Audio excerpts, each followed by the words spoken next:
دن کے 11 بجے ہیں۔ السلام علیکم، یہ ریڈیو پاکستان ہے۔ ترنم حامد سے خبریں سنیے۔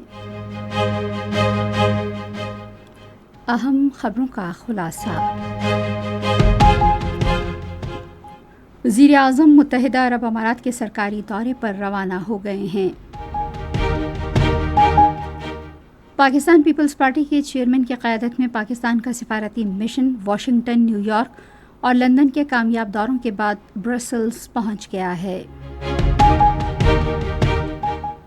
پاکستان اسٹاک ایکسچینج تاریخ میں پہلی بار آج کاروبار کے آغاز پر 1,25,000 پوائنٹس کی نفسیاتی حد عبور کر گیا ہے۔ اور اسرائیلی فورسز نے غزہ میں مزید 120 فلسطینیوں کو شہید کر دیا ہے۔ اور اب خبریں تفصیل کے ساتھ۔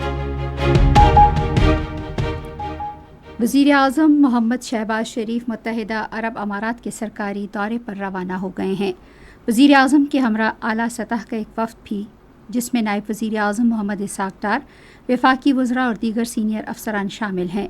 وہ متحدہ عرب امارات کی قیادت کے ساتھ اعلیٰ سطح کی ملاقاتیں کریں گے، جس میں متحدہ عرب امارات کے صدر اور ابوظہبی کے حکمران شیخ محمد بن زاید ال نہیان کے ساتھ دو طرفہ ملاقات بھی شامل ہے، جن میں باہمی دلچسپی اور مفادات کے وسیع تر دو طرفہ علاقائی اور عالمی امور پر تبادلہ خیال کیا جائے گا۔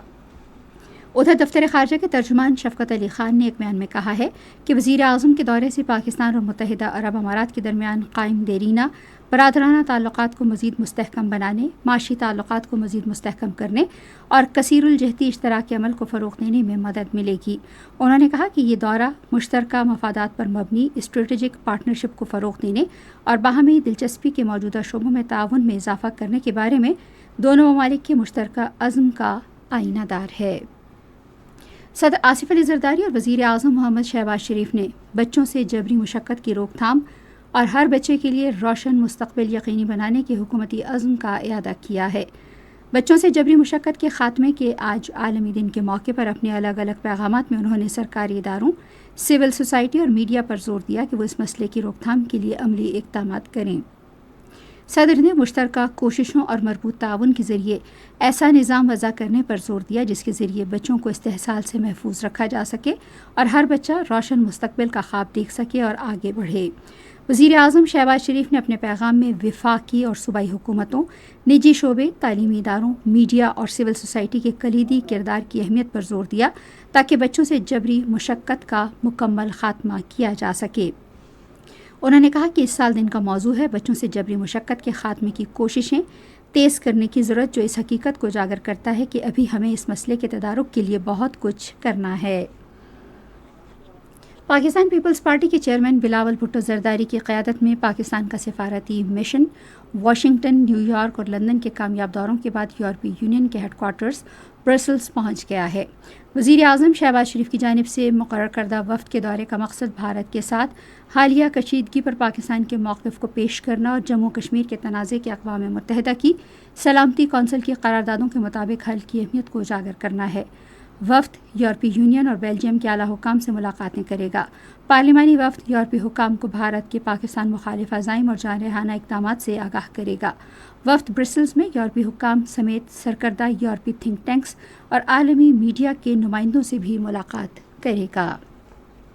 خیبر پختونخوا کا مالی سال 2025-26 کا بجٹ کل پشاور میں صوبائی اسمبلی کے اجلاس میں پیش کیا جائے گا۔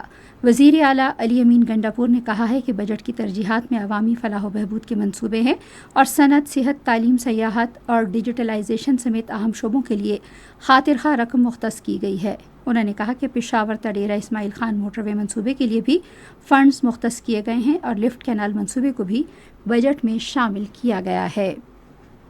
پاکستان اسٹاک ایکسچینج تاریخ میں پہلی بار آج کاروبار کے آغاز پر 1,25,000 پوائنٹس کی نفسیاتی حد عبور کر گیا۔ پاکستان اسٹاک ایکسچینج میں کاروبار کے آغاز پر 100 انڈیکس میں 1138 پوائنٹس کے اضافے کے ساتھ تیزی کا رجحان دیکھا گیا۔ 100 انڈیکس گزشتہ کاروباری روز 1,24,352 پوائنٹس پر بند ہوا تھا، تاہم آج صبح ٹریڈنگ شروع ہوتے ہی یہ 1,25,490 پوائنٹس پر پہنچ گیا۔ تجارتی اور کاروباری برادری کا خیال ہے کہ اس رجحان کے نتیجے میں قومی معیشت مستحکم ہوگی۔ ملک میں معاشی اور کاروباری سرگرمیوں کو بڑھانے کے لیے وفاقی بجٹ میں اعلان کردہ اقدامات کے اسٹاک مارکیٹ پر مثبت اثرات مرتب ہونا شروع ہو گئے ہیں۔ اسرائیلی فوج نے گزشتہ 24 گھنٹوں کے دوران غزہ میں فائرنگ اور فضائی حملوں کے واقعات میں 120 فلسطینیوں کو شہید کر دیا ہے۔ 7 اکتوبر 2023 سے جاری اسرائیلی جارحیت کے باعث اب تک شہید ہونے والے فلسطینیوں کی تعداد 55,000 سے تجاوز کر گئی ہے۔ اسی کے ساتھ خبریں ختم ہوئی۔ مزید خبروں اور تجزیوں کے لیے آئیے ہماری ویب سائٹ پر radio.gov.pk اور فیس بک کے link radio Pakistan news official پر براہ راست ویڈیو اسٹریمنگ بھی ملاحظہ کیجیے۔